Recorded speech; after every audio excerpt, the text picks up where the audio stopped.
भूटान में काम करने के लिए गए हुए भारतीय मजदूर काफी मुश्किल के उपरांत आज 18 महीना के बाद भारत सीमा पर पहुंचा।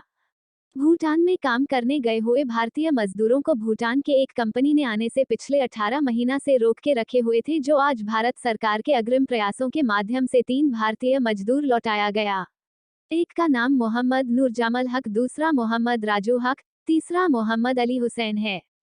भूटान की राजधानी थिम्पू में रहा एक कंपनी में पिछले 18 महीना से रैती के रूप में एक कंपनी पर काम करा रहे थे।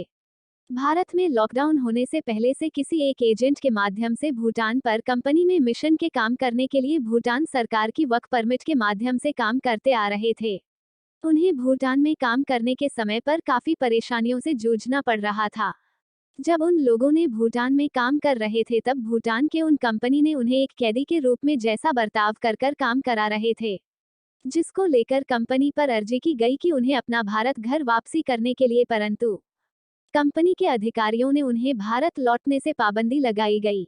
उन्हें कंपनी की ओर से कहा गया कि उन लोगों को जिस एजेंट ने भूटान में काम करने के लिए लाया गया था, उन लोगों को काफी रकम लेकर काम में लगाया गया था। कंपनी की ओर से उन्हें यह बताया गया कि जब तक उस एजेंट ने आप लोगों को यहां काम कराने के लिए गई रकम वसूली नहीं होगा तब तक भारत जाने नहीं दिया जाएगा।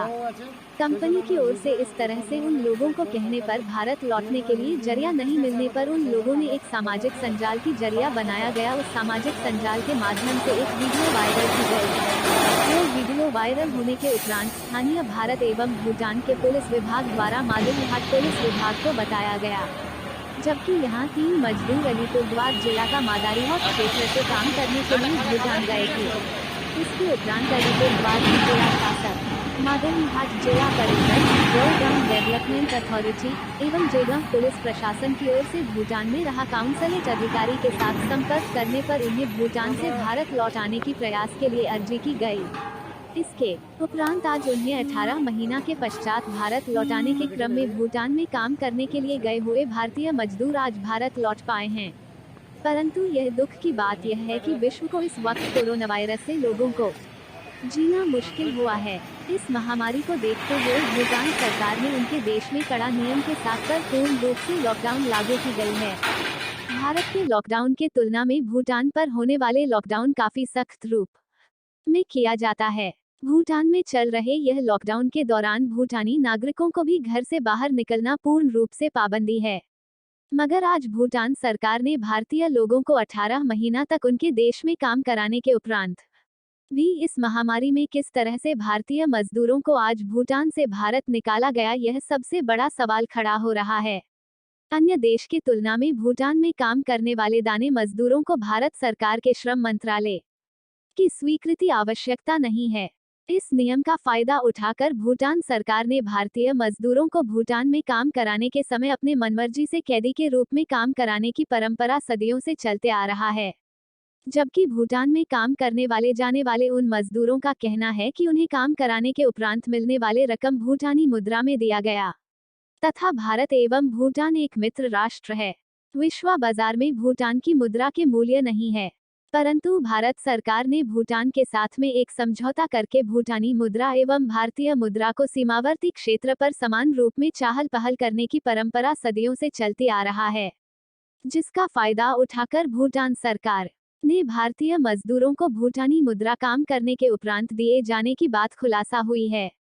भारतीय मजदूरों ने जब भारत लौटकर दुख प्रकट करते हुए कहा है कि वर्तमान परिस्थिति में भूटान सरकार ने इस कोरोना वायरस की महामारी को लेकर सख्त कानून बनाने के कारण भूटान के नागरिकों में भी इन दिनों भूटान में रहना पसंद नहीं कर रहे हैं। हम लोगों को भारत के नागरिक हैं, जबकि उस तरह का सख्त नियम में भूटान में रहना एक खतरों से खाली नहीं है। भूटानी सूत्रों ने दी गई जानकारी के अनुसार भूटान में इन दिनों भूटानी नागरिकों को भी भूटान सरकार ने इस महामारी की एक बहाना बनाकर उन लोगों को काफी सख्त नियम पालन करने की मजबूर कर रहे हैं, जिसको लेकर भूटान में रहने वाले भूटानी नागरिकों ने इन दिनों भूटान में रहना पसंद नहीं कर रहे हैं। उन लोगों की कहना यह है कि जल्द से जल्द अंतर्राष्ट्रीय सीमावर्ती क्षेत्र खुला हो जाए तो भारत की ओर रहना पसंद करने की बात भी उन सूत्रों ने बताया है।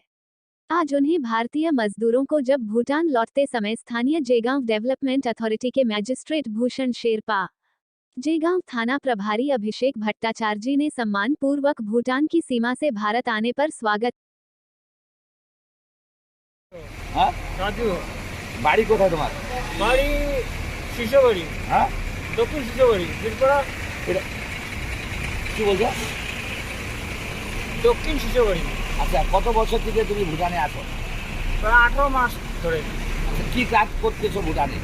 মেশন কাজ, হ্যাঁ, মেশনের কাজ। এখন কোথায় যাবা? এখন এখন আমরা বাড়িতে যাব। কি প্রবলেম হচ্ছিল তোমাদের ওখানে? প্রবলেম ওখানে কি, আমরা যখন 18 মাস ধরে ওখানে কাজ করতেছিলাম, হ্যাঁ হঠাৎ একদিন আমরা মালিককে বলি যে আমরা বাড়ি যাব। হ্যাঁ মালিক আমাদেরকে বলতেছে যে বাড়ি যাওয়া হবে না।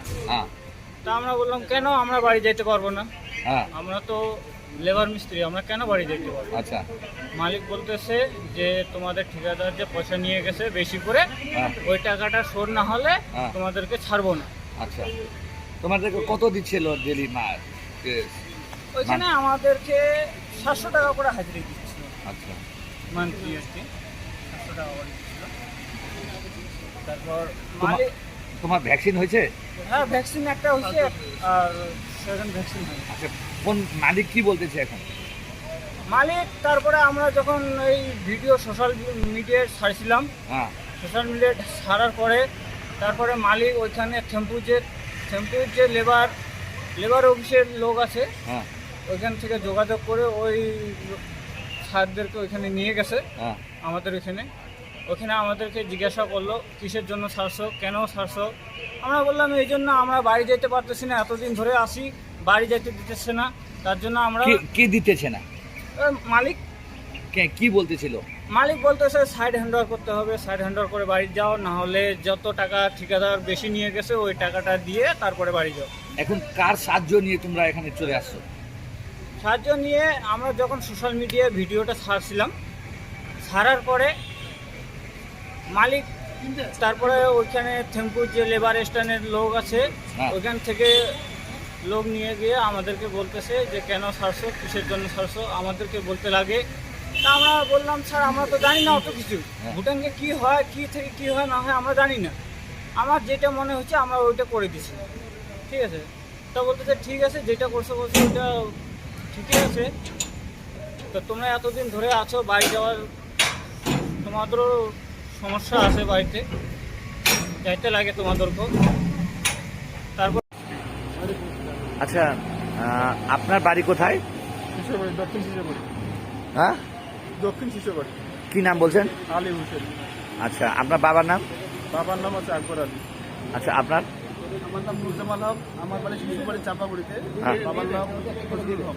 মোবাইল নাম্বার আছে? মোবাইল নাম্বার বলেন জায়গা দিয়ে দেন ওরা। বলেন না, কি আছে নাম্বার জানেন? 17 হ্যাঁ, 52 59 কোথায় কোম্পানির মধ্যে কাজ করছেন বলেন দেন? আমরা কাজ করছি টেম্পু হোমসু বলে একটা জায়গার নাম আছে, ওই জায়গাতে অ্যাপেল ভিন্টেজ কোম্পানির নাম বলে অ্যাপেল ভিন্টেজ। তোমাদেরকে ওখানে মারধর করে কি করে নাই? কত দিচ্ছিল তোমার বেতন? আমার বেতন 700 টাকা করে দিয়েছিল দিন প্রতি, 700 টাকা করে। ইন্ডিয়া টাকা দিয়েছে না ভুটান টাকা? भूटान टाका दीजिए এখন টাকা দিয়ে দিয়েছে সব। आज देखा गया सर ये भूटान से भारतीय मजदूर लोग आ रहे हैं, इसका इस विषय कुछ बताएं। तो एक्चुअली अलीपुरद्वार डीएम सर और जिला परिषद के उद्योग से ये हुआ है। अभी हम लोगों को खबर मिला था कि वहाँ से जितना भी लेबर आ रहा है, अभी हमारे पास यहाँ पर रिपोर्ट में डीएम सर और जिला परिषद के जो उद्योग में हुआ था वहाँ से अब 3 आदमी का था जो हक है, उन लोग को 3 आदमी सब शिशुबाड़ी मेंदा वो इसका है, मादरीहाट का है, इसलिए उनको बोला था कि यहाँ पर जाकर उन लोगों को रिसीव करने के लिए, और हम लोग उनको रिसीव करके वो सुरक्षित आया हुआ है। उन लोगों को अभी तक हमने सुना है कोई प्रॉब्लम नहीं है, इसलिए इसमें जिला परिषद और डीएम सर को हम लोग धन्यवाद देते हैं।